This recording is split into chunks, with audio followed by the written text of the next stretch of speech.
شعور کی ایک اور کرن کے ساتھ میں ہوں چودھری محسن عابدی۔ ناظرین، میری عمر 25 سال تھی جب میں امریکہ آیا۔ اب مجھے امریکہ میں رہتے ہوئے بھی 15 سال کا عرصہ گزر چکا تھا، لیکن ابھی تک مجھے گرین کارڈ نہیں ملا تھا۔ اب کیونکہ حالات تبدیل ہو گئے تھے اور سختی کی وجہ سے وہ لوگ جن کے پاس گرین کارڈ نہیں تھا انہیں جاب سے بھی فارغ کیا جا رہا تھا اور اپنے ملک میں واپس بھیجا جا رہا تھا۔ لوگ عام طور پہ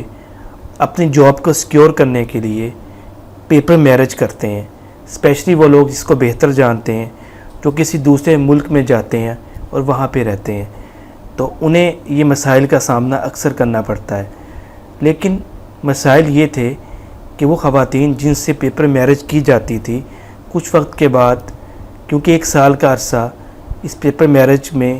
گزارنا ضروری ہوتا تھا، تو وہ انہیں بعد میں بلیک میل کرتی تھیں اور ان سے زیادہ پیسوں کا تقاضا کرتی تھیں،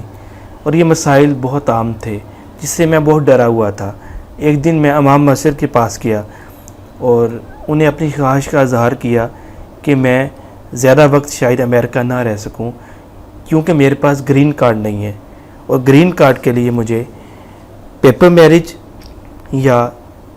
امریکہ میں کسی خاتون سے شادی کرنا بہت ضروری ہے۔ پیپر میرج کو عام طور پہ اچھا بھی نہیں سمجھا جاتا کیونکہ یہ زیادہ بہتر اور جائز طریقہ نہیں ہے، لیکن مجبوری کا نام شکریہ، لوگ مجبوری میں بہت کچھ کر جاتے ہیں۔ پیپر میرج تو بہت چھوٹی سی بات ہے، اسپیشلی جب کسی غیر ملک میں اب رہ رہے ہوں جہاں پہ آپ کو اپنی جان کے تحفظ کے لیے بہت کچھ کرنا پڑتا ہے۔ تو عالم دین جو تھے انہوں نے کہا کہ ایک خاتون ہے، کالی ہے، ابھی مسلمان ہوئی ہے،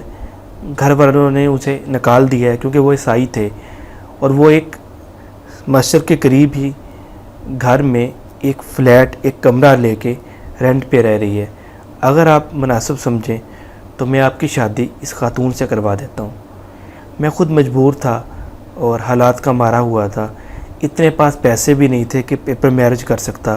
اس کے لیے بھی ایک خاطر خواہ اماؤنٹ کی ضرورت ہوتی ہے۔ چنانچہ میں نے مولوی صاحب کو کہا کہ آپ کل اسے بلا لیں، میں اس سے ملاقات کر لیتا ہوں۔ اگلا دن آیا، میری ملاقات اس خاتون سے ہوئی۔ اس نے برقع اوڑھا ہوا تھا، دبلی پتلی تھی، کلر اتنا بلیک کہ شاید میں اس کی طرف دیکھ نہ سکوں۔ دل میں سوچا کہ گھر والے کیا کہیں گے، باقی دوست کیا کہیں گے کہ آپ امریکہ گئے، وہاں جا کے بھی آپ کو کالی خاتون ملی، اگر ایسی شادی کرنی تھی تو آپ کو امریکہ جانے کی کیا ضرورت تھی۔ لیکن حالات و واقعات ایسے تھے، سوچا ابھی اس سے شادی کر لیتا ہوں، سال کے بعد طلاق دے دوں گا۔ اب وقت ایسا ہے کہ اگر میں نے شادی نہ کی تو یقیناً مجھے امریکہ سے باہر نکال دیا جائے گا، کیونکہ مجھے گرین کارڈ کی ضرورت تھی۔ چنانچہ میں نے اس سے شادی کر لی اور وقت گزرتا چلا گیا۔ مجھے اس میں کوئی خاص انٹرسٹ نہیں تھا کیونکہ مجھے جیسا بھی ہو اسے 1 سال کے بعد چھوڑ دینا تھا۔ لیکن جب میں شام کو واپس آتا تو وہ نماز پڑھتی، بہت پرہیزگار تھی، سیرت اس کی بہت اچھی تھی۔ اب میں اکثر بہانے تلاش کرتا کہ جو بہانہ بنے میں اسے طلاق دے سکوں، لیکن مجھے اس میں سوائے رنگ کالا ہونے کے کوئی عیب نظر نہیں آیا، اور رنگ کالا ویسے بھی کوئی عیب نہیں تھا، یہ تو قدرت کی بنائی ہوئی چیز تھی، اس پہ بات کرنا بھی مناسب نہیں تھا کیونکہ اس میں اس کی اپنی مرضی شامل نہیں تھی۔ لیکن وہ ہمیشہ مسکرا کے میرے سے بات کرتی، مجھے کھانا دیتی اور اپنی تمام ضروریات کو میری خاطر اکثر اوقات ترک بھی کر دیتی، مجھ سے کوئی غیر ضروری مطالبہ بھی نہیں کرتی، جو اکثر اوقات خواتین اسپیشلی جو اس حوالے سے شادی کرتی ہیں، جن کو علم ہوتا ہے کہ گرین کارڈ اسے اس کے عوض ملنا ہے، وہ غیر ضروری ڈیمانڈز کیا کرتی ہیں۔ تو انہی حالات میں وقت گزرتا چلا گیا، اور ایک وقت ایسا آیا کہ میں بہت پریشان تھا کہ میں اس سے کیسے جان چھڑاؤں کہ ایک دوست میرے پاس آیا اور مجھے کہنے لگا، تم بہت خوش قسمت ہو کہ تمہیں نیک سیرت خاتون ملی ہے، میرا حال پوچھو کہ میں ایک گوری سے شادی کر بیٹھا ہوں جو نہ میری جان چھوڑ رہی ہے اور نہ ہی کسی بھی انداز سے مجھے ان حالات سے باہر نکلنے دے رہی ہے، مجھ سے طلاق کے عوض بھی بہت بڑی اماؤنٹ کا مطالبہ کر رہی ہے، جو شاید میں ساری زندگی میں لگا رہا ہوں تو امریکہ میں رہ کے کما نہیں سکتا۔ تو ان حالات میں تم بہت خوش نصیب ہو، تمہیں باکردار خاتون ملی ہے۔ اس دن پہلی دن میں نے سوچا کہ یہ خاتون میرے لیے کتنی رحمت اور برکت کی نظر سے اللہ کی کرم نوازی ہے کہ اس نے کبھی بھی میرے سے غیر ضروری مطالبہ نہیں کیا۔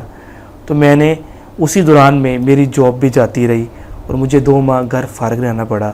اس سے پہلے صبح کو میں بھی جاب پہ چلا جاتا تھا اور وہ بھی اپنی جاب پہ چلی جاتی تھی۔ شام کو جب ملاقات ہوتی کچھ وقت اکٹھے گزرتا، پھر دونوں آرام کے لیے لیٹ جاتے۔ اب وہ جاب پہ جاتی تھی اور 2 ماہ میرا تمام خرچہ اس نے اٹھایا، مجھے ہر قسم کی ضروریات زندگی پوری کر کے دیں، اور مجھے کہتی اور حوصلہ بھی دیتی کہ آپ پریشان نہ ہوں،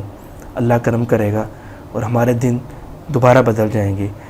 اسی دوران میں اللہ تعالیٰ نے مجھے چاند جیسا بیٹا عطا کیا، تو میرا دل اس میں اور زیادہ لگ گیا، یہاں تک کہ جب میں نے محبت اور پیار کے ساتھ مسکرا کے اس کی طرف دیکھا تو اس نے مجھے کہا کہ کیا ہوا، جاب مل گئی ہے؟ میں نے کہا نہیں، جاب نہیں ملی، مجھے آپ مل گئے ہیں، کیونکہ پہلے میں آپ سے محبت نہیں کرتا تھا، میں صرف گرین کارڈ کے حصول کے لیے آپ سے شادی کیے بیٹھا تھا،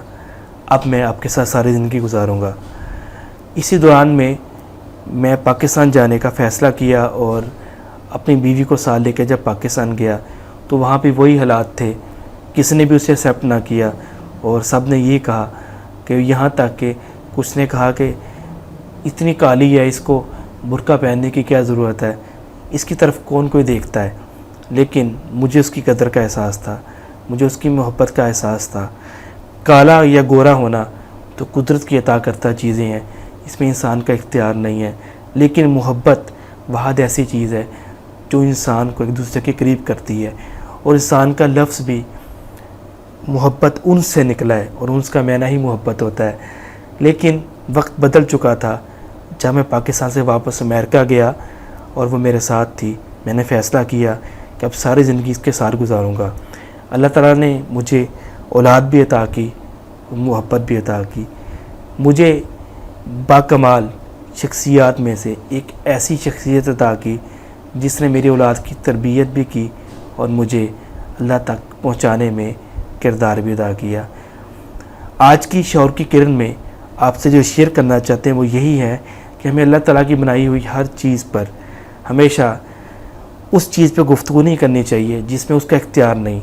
بلکہ اس چیز پر بات کرنی چاہیے جس میں اس کا اختیار ہے۔ کوئی کالا ہے، کوئی گورا ہے، کوئی چھوٹا کوئی بڑا، کسی کا قد چھوٹا ہے یا بڑا ہے، جیسا بھی کوئی ہے، یہ قدرت کی عطا کردہ چیزیں ہیں، لیکن اس کا کردار کیسا ہے، اس کے اعمال کیسے ہیں، اور وہ کس محبت، الفت و رفتگی کے ساتھ آپ کے ساتھ چل رہا ہے، کتنی وفاداری کے ساتھ آپ کے ساتھ کتنا کمیٹیڈ ہے، یہی وہ چیزیں ہیں، یہی وہ پیرامیٹر ہے۔ اس کو بنیاد بنا کے ہم ساری زندگی اس کے ساتھ گزار سکتے ہیں۔ اور کسی نے خوب کہا تھا، ہر شخص نہیں ہوتا ہر شخص کے قابل، ہر شخص کو اپنے لیے پرکھا نہیں کرتے۔ تو ہمیں ہر ایک کو نہیں پرکھنا چاہیے، لیکن اگر کوئی محبت اور پیار کے ساتھ وقت گزارے تو محبت اور پیار کو پیرامیٹر رکھنا چاہیے، بجائے اس کے ہم ظاہری حسن یا ظاہری خوبصورتی کو پیرامیٹر رکھ کے اس کو پرکھیں۔ امید ہے آج کی گفتگو آپ کو پسند آئی ہوگی۔ چودھری محسن عابدی کو اجازت دیجیے، اللہ حافظ۔